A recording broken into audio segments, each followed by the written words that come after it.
ಕೇಳಿದ್ರ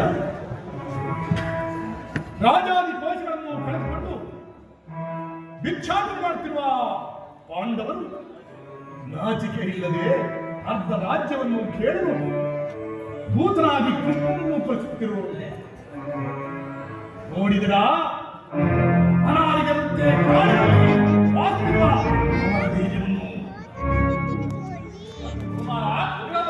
ಹಿಡ್ಕೊಳ್ಳ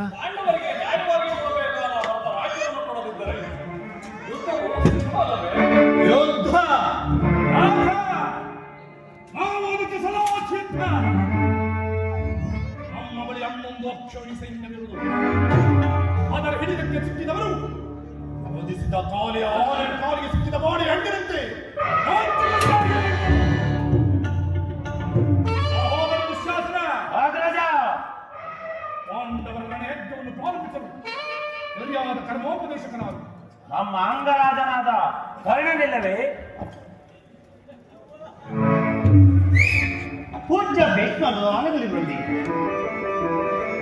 ಅವರ ಕಣ್ಮುಂದೆ ಬೆಳೆದ ನಮಗೇಕೆ ಆ ಚಿಂತೆ ಮಿತ್ರ?